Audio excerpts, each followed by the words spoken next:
so excited. Today I am going to be on my girl show, and you don't want to miss it. Dr. Jewel Tankard, I'm so proud of her. We have some juicy things that we want to share with you.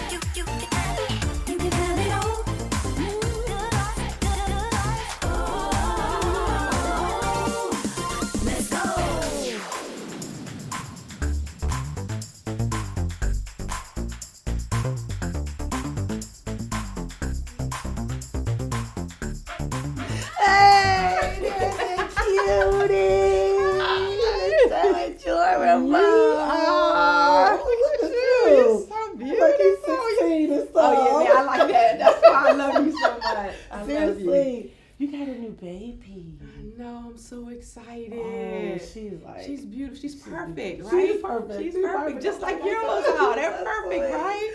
Hey, can you get us some chairs real quick? So I'm so excited that you're here.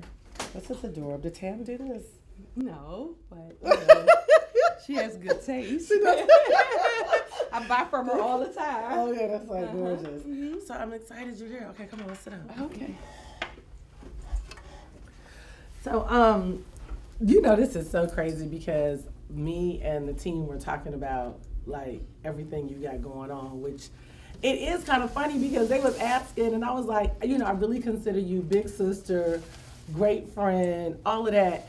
And they was like, who is Dee Dee? I'm like, well, I mean, they were like, she's like worldwide, but we feel like, I don't know, I guess they felt like, I said, well, what do y'all feel? They said, we feel like she's worldwide and she's doing all this stuff.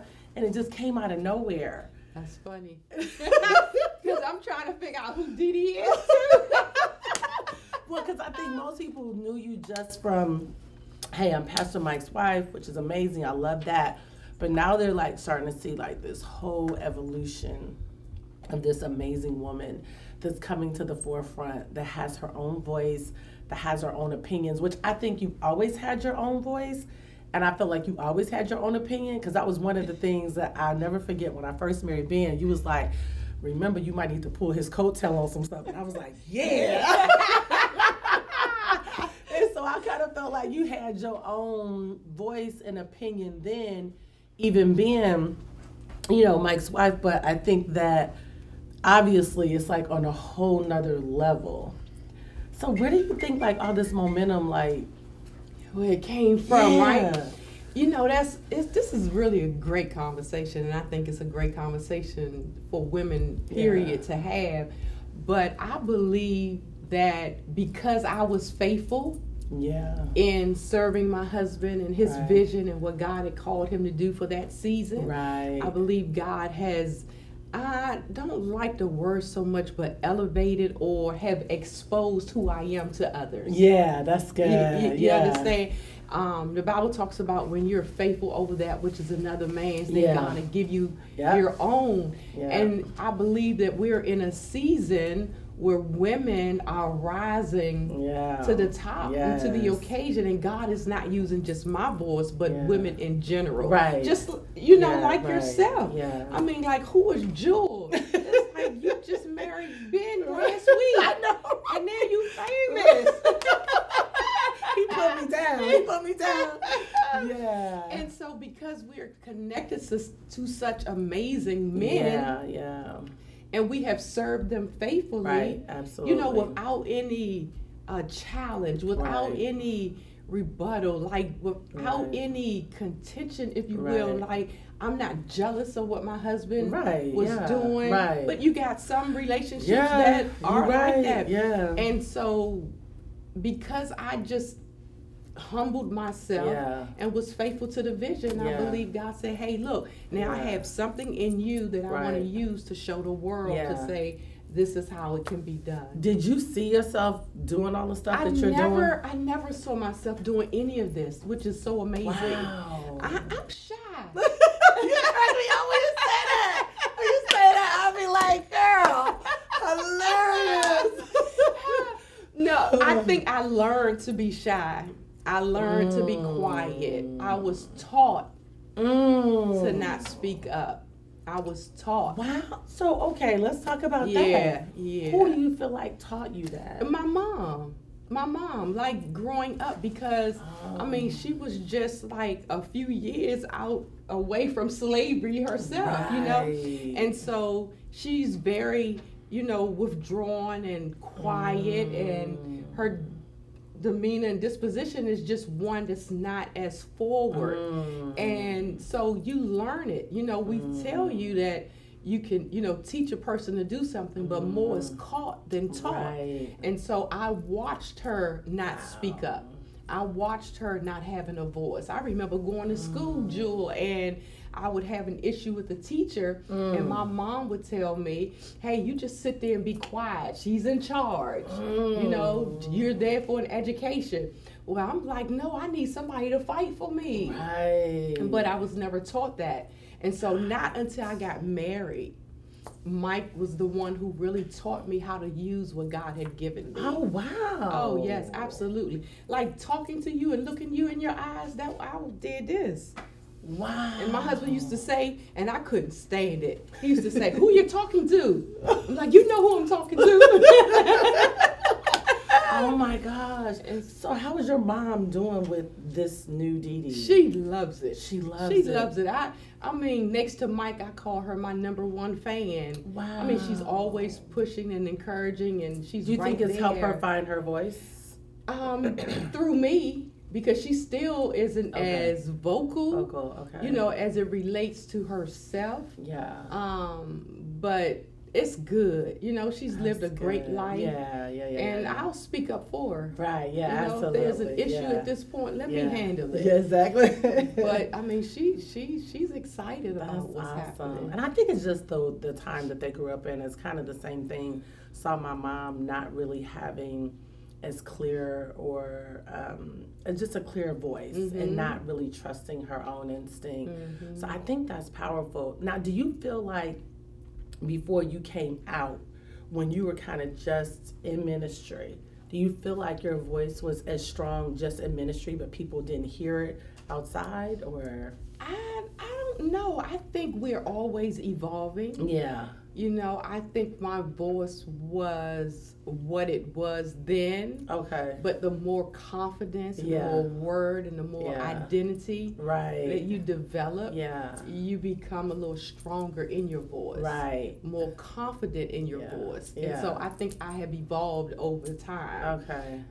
Of course, I used it, you know, in ministry, and I used it with my husband.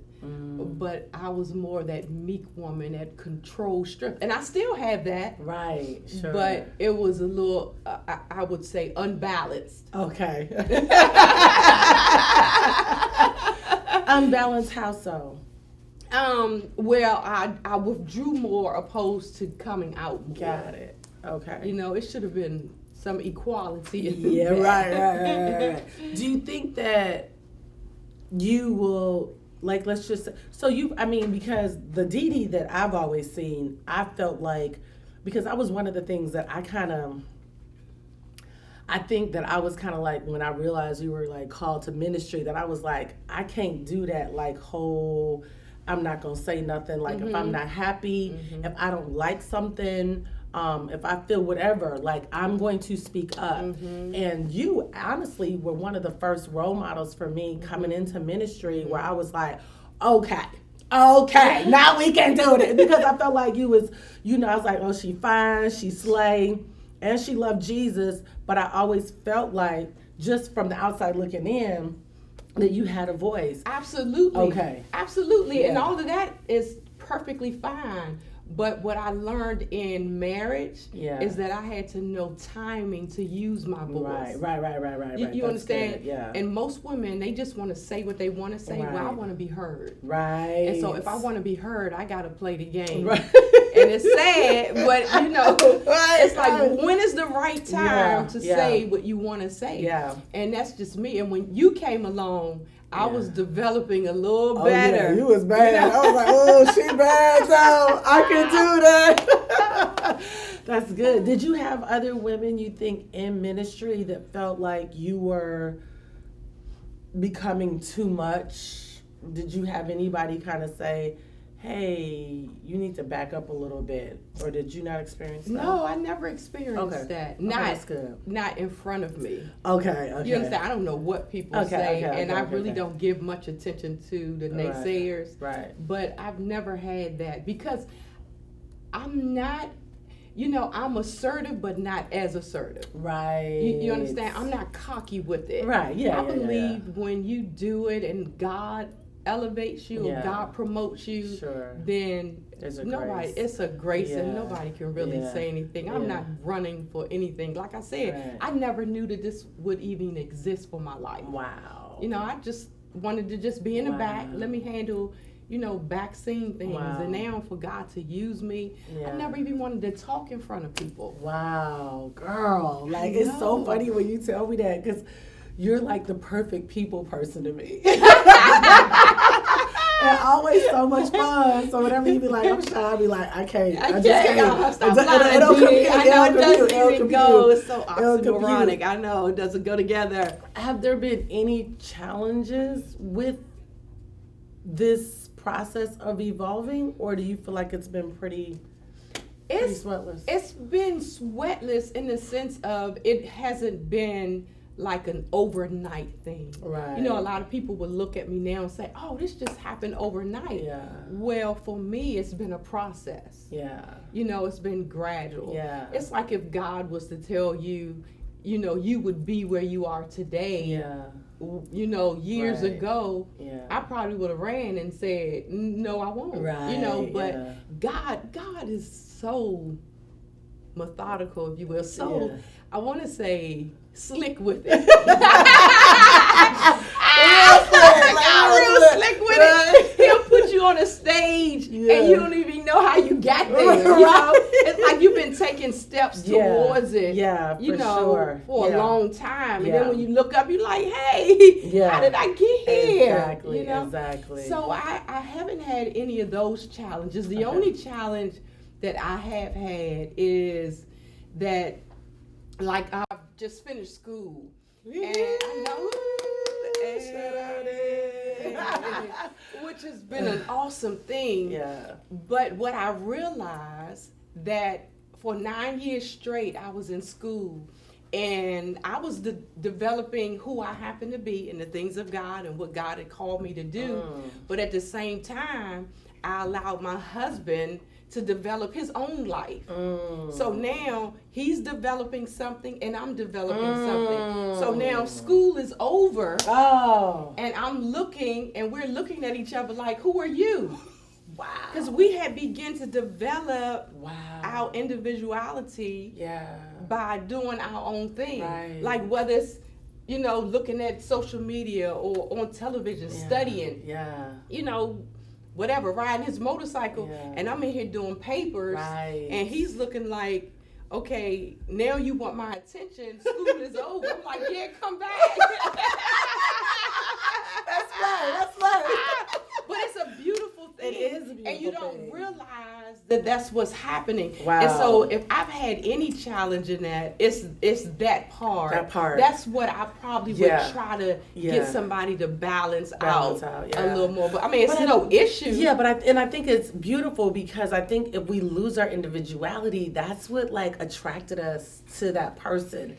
And I always say a power couple is two people that can think, you know what I mean? And go after. Ben loves aviation, and I'm so proud of him, but I don't want to be a pilot. Right. You know what I mean? And so I'm proud of him in that, and I like that he feels the freedom and the liberty, and he loves that I have the liberty. He's like, baby, go change the lives. Absolutely. And I think sometimes when people get married, they lose that. Yeah, absolutely. Oh my gosh, you guys, we are out of time, but listen, this beauty is coming on my show!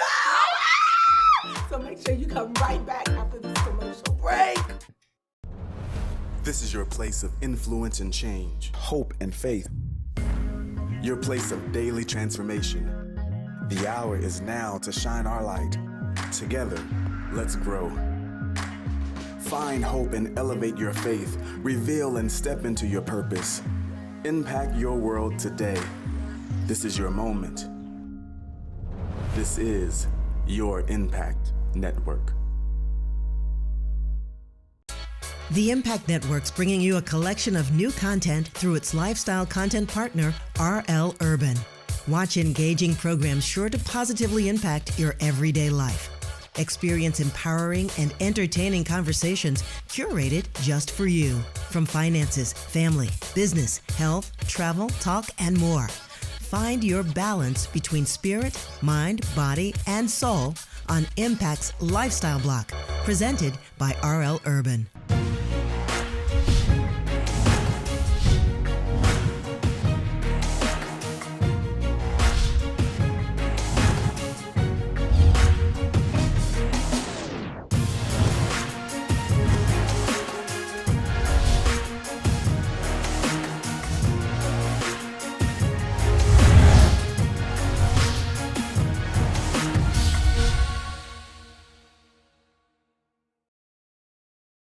Superstar radio personality Willie Moe Jr. is coming to your TV on the Impact Network, the freshest voice in urban gospel lifestyle.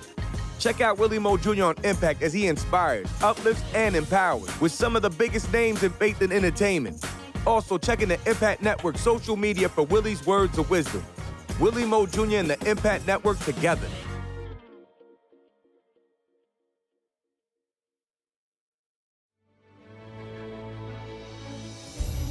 You are the light of the world. A city that is set on a hill cannot be hidden, nor do you light a lamp and put it under a basket, but on a lampstand, and it gives light to all that are in the house. You are the salt of the earth. You are not created to merely blend in or selfishly exist, but to stand as a representation of God's grace and power. So let your light so shine before men, so they may see your good works and glorify your Father in heaven. You are the light of the world. Hey, welcome back to the Jewel Tankard Show. Woo! Man, let me tell you something. I was getting all kinds of tea and juice in the back with my good girlfriend, big sister. I've seen this woman like go through some major evolution. Like she's always been like super like slay devils and slay fashion, okay? Like her whole life. But I love because like she's gaining so much momentum, and so you're gonna have an opportunity to see more from Dr. Dee Dee Freeman. I got her on set. Yes. Oh my God, I'm so excited you're here. I'm excited to be here. You look amazing, first Thank of all. you. Like straight, like 25, maybe. Oh, 27. that's why I love like, you. Seriously. Yes. No, like I love how you have, God has really given you strategy and wisdom on preserving the pretty and preserving the vibrancy, and that can't be said, because when you start knowing people 10, 20 years, sometimes they look like you know them that long. Mm-hmm. Well, you look amazing, like for real. But I want to jump right in here, and you know, we were talking in the back about how like God has created through you like this crazy global momentum.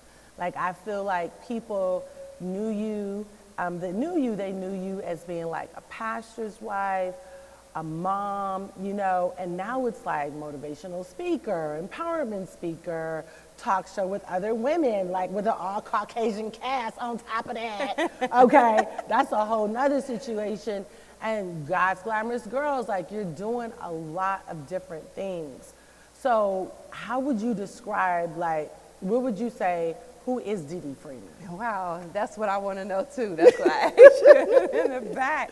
But really, I would just like to define myself as a child of the Most High God, willing to be a vessel, to be used by Him. Yeah. You know, a lot of times we can take roles and things that we do and try to describe ourselves, and we can get stuck there. Yeah. And so I don't ever want to describe myself as, you know, a talk show host, motivational speaker. Those are things that I do, and I enjoy doing them. Right.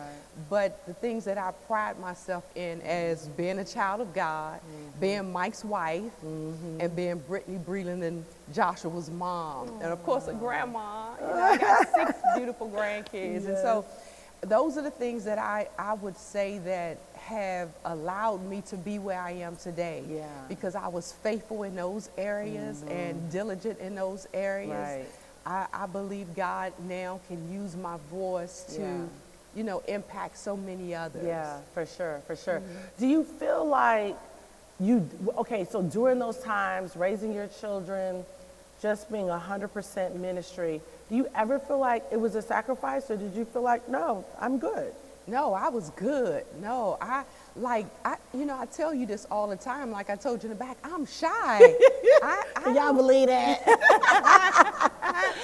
You know, to be in front of people, to be used other than being behind the scenes was something that I've never wanted to do. You know, I never saw this for my life. Wow. I just kept my head down, keep serving God and keep serving God's people. And I was good with that. Yeah. You know, wanted to make sure everything was good for ministry in my home, make sure my kids love God. Yeah. That was like the greatest role that you can have. Absolutely. I mean, the Bible talks about you being faithful in those things and how God will give you your own, or seeking him first, and then how all things will be added unto you. And those are things that I never asked for. You know, it was like it just came after me because I was faithful in taking care of his business. Yeah, absolutely. It's like, you know, a lot of times we have dreams and desires and goals, and I'm all fine with that. But have we been faithful over the things that we're supposed to be doing? Yes. You know, it's like you want to go and save the world, but your family's still going to hell. Exactly. And so I wanted to make sure that my family was solid. Yeah, and exactly. ministry was solid. Yeah, and you've always, you can see that, like through everything in your life, you can see that was important. Because I think sometimes what happens maybe with a lot of women is that they want all this, but they forget, like, it's still very important that my private life, you know what I mean? My relationship with my husband, if you're single, your relationship with the Lord, your relationship still with your family, your children, like those things are the most important things. Absolutely. I mean, that's, to me, is the training ground. Yeah, right, It's a training ground. Yeah. It's like, let's get this. It's perfect practice. Yes. You know what I mean? It's like, let's get this right first. Yeah. And then go out. Let's have a private life of excellence. And then we can display a public life of excellence. That's so good. You know, and a lot of times people want to get out front and shine, but be dark in the back. And I never wanted that life for me. And one of the things that I told Mike when we first went in ministry is that I don't do fake. I don't do phony, you know, because one day you may wake up and you forget who you happen to be, and the people that, you know, you standing in front of will see the real you. Right. And so let's get this right. Yeah. When we get this right, then whatever That's God good. has for us, you know, fine and That's good. really And then I'm open for it. That's good. But a lot of times people want to skip process. Right, and You just know? go right to the and prize. just go right to the prize. Yeah, It's like, yeah. no, let's go through this process. Absolutely. Because your gifts and talents can take you places that your character won't keep you. Yep, that's good. And yeah. That's good. That's really good. So let me get this character stuff straight first.